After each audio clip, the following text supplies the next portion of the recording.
നമസ്കാരം സുഹൃത്തുക്കളെ, ഇന്ന് നമ്മൾ നോക്കാൻ പോകുന്ന വിൻഡോസിൻ്റെ എൻഹാൻസ്ഡ് മോഡ്, സെർച്ചിങ്ങിന് വേണ്ടിയിട്ടുള്ള ഒരു എൻഹാൻസ്ഡ് മോഡാണ് നോക്കാൻ പോകുന്നത്. ഇപ്പോൾ സാധാരണ നമ്മൾ സെർച്ച് ചെയ്യുമ്പോൾ വിൻഡോസിൽ വളരെയധികം സ്ലോ ആയിട്ടാണ് കാണാറ്. അപ്പോൾ ഇത് വിൻഡോസ് തന്നെ ഒരു പരിധി വരെ ഒരു ലാസ്റ്റ് ടൈമിൽ വിൻഡോസിൻ്റെ ഒരു അപ്ഡേറ്റ് ഉണ്ടായിരുന്നു, 1803 എന്ന് പറഞ്ഞൊരു അപ്ഡേറ്റ്. അതിൽ അവർ കൂടുതലായിട്ട് ഈ ഇഷ്യൂസ് ഒന്ന് മാറ്റാൻ വേണ്ടിയിട്ട് ശ്രമിച്ചിട്ടുണ്ടായിരുന്നു.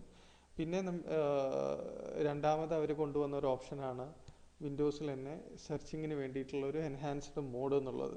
ബൈ ഡിഫോൾട്ട് നമ്മുടെ വിൻഡോസിലുള്ളത് ക്ലാസിക് മോഡാണ്. ആ ക്ലാസിക് മോഡ് നമുക്ക് എൻഹാൻസ്ഡ് മോഡ് ആക്കി കഴിഞ്ഞിട്ടുണ്ടെങ്കിൽ നിങ്ങളുടെ പെർഫോമൻസ്, സെർച്ചിങ് പെർഫോമൻസ് ഒന്നുകൂടെ കൂടും. നമുക്ക് രണ്ട് രീതിയിലാണ് നമുക്ക് വിൻഡോസിൽ സെർച്ച് ചെയ്യാൻ പറ്റുക. ഒന്ന് നിങ്ങൾക്ക് ഇവിടെ കാണാം, സ്റ്റാർട്ട് മെനുവിലുള്ള ഇവിടെ നിന്ന് നമുക്ക് സെർച്ച് ചെയ്യാം, ഫയൽസിനെ സെർച്ച് ചെയ്യാം. അല്ലെങ്കിൽ ഫയൽ എക്സ്പ്ലോററിൽ നമുക്ക് ഇവിടെ നിന്ന് വേണമെങ്കിലും സെർച്ച് ചെയ്യാൻ പറ്റും.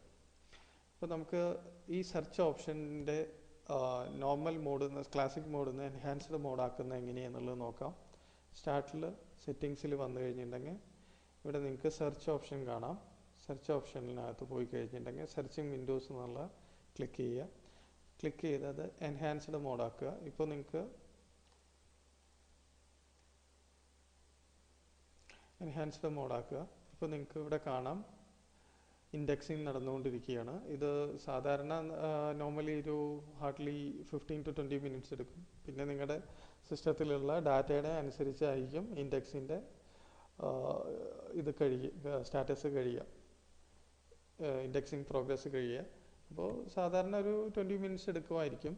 പിന്നെ നിങ്ങൾക്ക് തന്നെ ഏതെങ്കിലും ഫോൾഡേഴ്സ് എക്സ്ക്ലൂഡ് ചെയ്യണമെന്നുണ്ടെങ്കിൽ നമുക്ക് ഇവിടുന്ന് ആഡ് ചെയ്തിട്ട് ആ ഫോൾഡേഴ്സിൻ്റെ പാത്ത് പറഞ്ഞു കൊടുത്തു കഴിഞ്ഞിട്ടുണ്ടെങ്കിൽ അങ്ങനെ നമുക്ക് സെർച്ചിനെ എക്സ്ക്ലൂഡ് ചെയ്യാം. ഈ ഇൻഡെക്സിങ് കഴിഞ്ഞിട്ടുണ്ടെങ്കിൽ ഇപ്പോൾ നിങ്ങൾക്ക് ഇവിടെ കാണാം ഇൻഡെക്സിങ് നടന്നുകൊണ്ടിരിക്കുകയാണ്. ഈ ഇൻഡെക്സിങ് കഴിഞ്ഞിട്ട് നിങ്ങൾ സെർച്ച് ചെയ്യുകയാണെന്നുണ്ടെങ്കിൽ നിങ്ങളുടെ സെർച്ചിങ് റിസൾട്ട് വളരെയധികം ഫാസ്റ്റായിട്ട് നിങ്ങൾക്ക് കിട്ടും. അപ്പോൾ ഈ ഒരു വീഡിയോ നിങ്ങൾക്ക് വളരെയധികം ഉപകാരപ്രദമായി എന്നുള്ളത് വിചാരിക്കുന്നു. അപ്പോൾ നമുക്ക് ഇനി അടുത്ത വീഡിയോയിൽ കാണാം.